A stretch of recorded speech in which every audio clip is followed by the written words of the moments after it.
Ya estamos de vuelta, vamos a irnos desde Europa hasta Ecuador, donde, bueno, el problema está servido. Yo no le voy ni a poner adjetivos al asunto, vamos a intentar analizarlo, intentar ponerle verbo por boca y palabras de Mauricio Alarcón Salvador, director ejecutivo de la Fundación Ciudadanía y Desarrollo.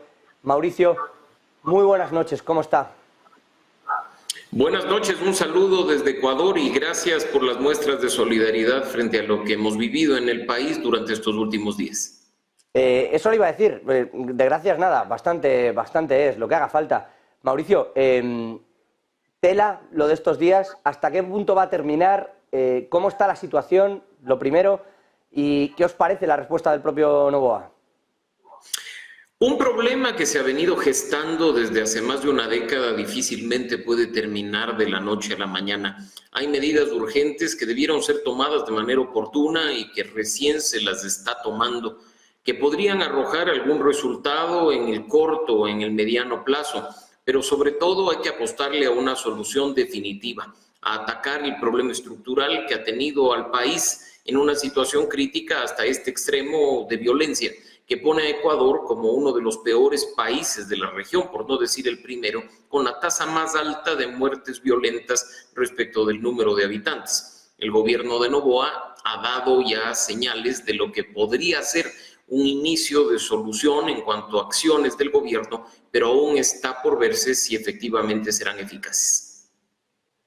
¿Cuáles son estas medidas que se han llevado a cabo? Porque, entre otras, hay incluso medidas económicas en todo esto. El punto de partida ha sido no quedarse únicamente en estos decretos de estado de excepción a los que nos han tenido acostumbrados durante los últimos 3 años. Se ha decretado una guerra interna, un conflicto armado interno bajo las normas del decreto 111, amparado en las normas del derecho humanitario internacional.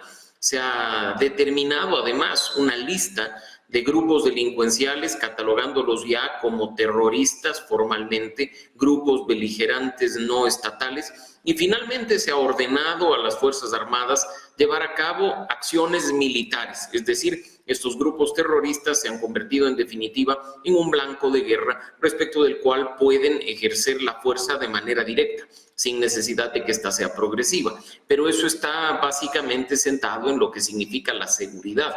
Ahora, como bien señalabas, también a la madrugada se ha conocido de un proyecto de ley enviado por el presidente Noboa a la Asamblea Nacional, proponiendo un incremento de impuestos para, con el excedente económico, financiar en definitiva esta guerra interna que se ha establecido.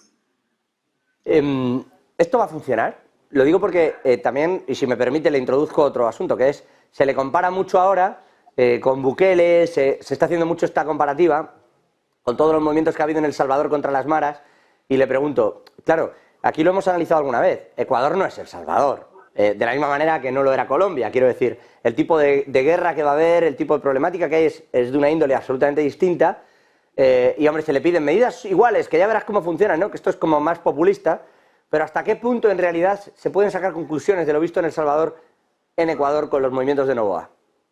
Creo que es desacertado hacer un copia-pega de lo que sucede en otro país. Incluso siendo Latinoamérica una región tan similar entre sí, entre los distintos países, cada uno representa una realidad distinta. Y si hablamos de violencia, las razones de ella, las causas del conflicto difieren brutalmente. No se puede simplemente tomar una medida exitosa en un país centroamericano o incluso, como bien lo decías, en nuestro vecino país del norte y creer que aquí va a funcionar exactamente igual o va a tener una eficacia del 100%. Se tiene que adoptar medidas propias sobre la base de las particularidades, entre ellas principalmente la causa de lo que está sucediendo en este momento y sobre ello plantear alternativas. Claro, en este momento en América Latina es muy fácil comparar lo que sucede en cualquiera de los países respecto a lo que pasa en El Salvador y lo que pasó en su momento. Creo que son realidades o cuestiones diametralmente diferentes. En el caso ecuatoriano, por citar simplemente un par de elementos importantes, tanto la ubicación geográfica como el hecho de tener al dólar como nuestra moneda de curso corriente es el caldo de cultivo perfecto para el tipo de actividades que le gustan al narcotráfico y al crimen organizado. Y le pregunto, o sea, con todo esto que usted me cuenta, ¿va a funcionar? Personalmente soy escéptico y quiero esperar a ver los resultados. Ha pasado muy poco tiempo.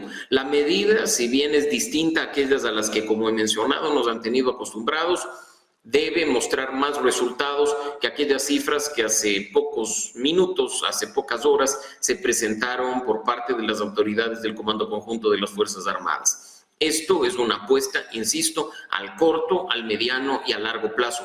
El problema no se soluciona en 5 minutos y en ese sentido creo que hay que esperar y ver, teniendo en cuenta además que estos decretos que nos ponen en este conflicto armado interno, en esta guerra, tienen una duración establecida en sí mismo de apenas 60 días. Pues vamos a ver si eso pasa o no pasa. En lo económico, en la parte más civil, en lo que toca a la población, ¿cómo se vive esta subida de impuestos para pagar este asunto? ¿Hasta qué punto les va a repercutir? ¿Cómo está viviendo el ciudadano esta situación y las distintas medidas? Aunque han pasado muy pocas horas, las reacciones han sido negativas y eso creo que es importante reconocerlo. El país había identificado como sus 3 prioridades urgentes la inseguridad, la crisis económica y la falta de empleo y la corrupción. No por solucionar el primer problema vamos a profundizar en el segundo. El poder adquisitivo de los ecuatorianos en una economía dolarizada ha estado muy venido a menos desde que la pandemia formalmente terminó. Varias plazas de empleo se han perdido, no se han podido desde el sector privado generar nuevas oportunidades y en ese sentido, teniendo personas que viven el día a día en función de los recursos que generan durante una jornada, muy complicado caerles con nuevos impuestos. No se diga en este caso con un incremento puntual de 3% al impuesto al valor agregado, que como sabemos es el impuesto que lo pagamos todos por igual. El mismo IVA que se paga por una botella de agua en una persona con altos ingresos lo paga una persona de recursos mínimos. Así es que creo, como ya se ha escuchado incluso de los propios aliados políticos del gobierno actual, deberá verse alternativas. Una de ellas, en el caso ecuatoriano, por ejemplo, la focalización de los subsidios a los combustibles y al gas de uso doméstico.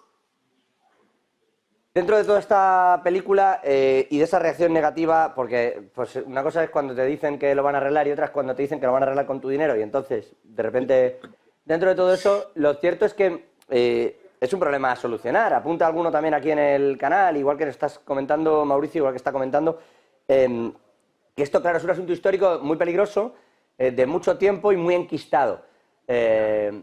Decía usted, bueno, yo soy escéptico y vamos a ver. El ciudadano medio está en esa misma línea, preocupado porque esto tampoco funcione. Lo digo porque, dada la urgencia de las medidas, el estado de excepción que se toma y la fortaleza que parece querer demostrar Noboa, os sale muy bien o sale muy mal. Pero luego el camino va a ser muy complicado desandarlo. Efectivamente, y te diría que la ciudadanía también está escéptica esperando a ver resultados. No come cuento por el hecho de que se haya firmado un decreto ejecutivo, sino que está a la expectativa de ver si el Estado efectivamente tendrá la posibilidad de recuperar la paz y la estabilidad del país o si tendremos que seguir cuidándonos a nosotros mismos. Mira que la reacción inmediata a los hechos lamentables que vivió el país a inicios de esta semana ha sido la de guardarnos en nuestras casas y eso también tiene problemas y complicaciones económicas. En este momento, incluso aquellos negocios que sobrevivieron la pandemia y que han tratado de reponerse durante el último año o año y medio, hoy han tenido que volver a cerrar por la falta de personas que vayan a comprar un producto, que vayan a servirse un alimento o que vayan a ocupar servicios, ¿no? En ese sentido, creo que hay que pensar y hay que trabajar en este problema de una manera mucho más integral. Por eso mencionaba lo importante que es no quedarse simplemente en lo que significa combatir la inseguridad, sino también pensar en cuanto a una medida económica como la que eventualmente se tomaría puede impactar de manera negativa en el bolsillo de los ecuatorianos. Pues vamos a ver cómo ocurre, cómo se da, cómo se va respirando con todo esto. Tendremos tiempo de analizarlo, Mauricio. Yo no sé si quiere dejar algún mensaje más en concreto al respecto de todo lo que está ocurriendo aquí, pero le voy a hacer una última y le dejo marchar, se lo prometo. Se habla de que se va a suministrar armamento desde Estados Unidos a Ecuador, pero que a cambio Estados Unidos ha pedido que le envíen el material obsoleto. El material obsoleto es ruso. Y ha habido con esto una película importante esta semana, porque Rusia le ha dicho a Ecuador, le ha dicho a Noboa, que como le mande su material a Estados Unidos, lo va a considerar un movimiento hostil. Y ala, vuelta a servir la sopa que estamos viendo en prácticamente todos los lugares del mundo. ¿Cómo se ha vivido esto? ¿Qué va a hacer Noboa? ¿Y cree que van a llegar las armas de Estados Unidos? Bueno, es increíble ver cómo un conflicto armado interno, una guerra dentro del país, podría eventualmente escalar a asuntos y a complicaciones internacionales. Lo que tú has señalado es correcto. Hay cooperación en materia de seguridad que no solo está en camino desde Estados Unidos, sino desde varios países, incluso de la región. Argentina ha ofrecido cooperación en materia de seguridad. Varios países europeos a través de la Unión Europea también lo han hecho. En el caso ecuatoriano, pues la Constitución, en el caso puntual que nos encontramos ahora, lo faculta de manera plena y habrá que ver si es que esto efectivamente se concreta, más allá de las condiciones que puedan o no darse en función a lo que significa la geopolítica internacional. Habrá que ver si esa cooperación efectivamente llega, pero creo que para algunos países, no solo de nuestro continente, sino también del suyo, Ecuador es estratégico. De nuevo, no solo por su posición geográfica, sino también por el tipo de moneda que maneja. Y por lo tanto hay que prestarle atención para tratar de encontrar condiciones en las que este país, por supuesto, en su funcionamiento habitual, no se salga de las manos. Vamos a ver qué pasa con este asunto, vamos a ver si al final llegan las armas, vamos a ver muchas cosas y desde luego vamos a ver si esto termina escalando o no en otro de esos conflictos políticos internacionales tan famosos. Yo qué sé, espero que vaya bien, lo vamos a vigilar y no solo nuestra solidaridad, si necesita algo, pues lo pide, que para eso estamos. Mauricio Alarcón Salvador, director ejecutivo de Fundación Ciudadanía y Desarrollo. Un placer y de verdad que gracias por ponerle rostro y palabras a esto. Un abrazo. Muchas gracias a ustedes, más bien, insisto, por su solidaridad y su preocupación siempre a la orden desde Ecuador. Lo mismo. Gracias. Nosotros vamos a hacer una...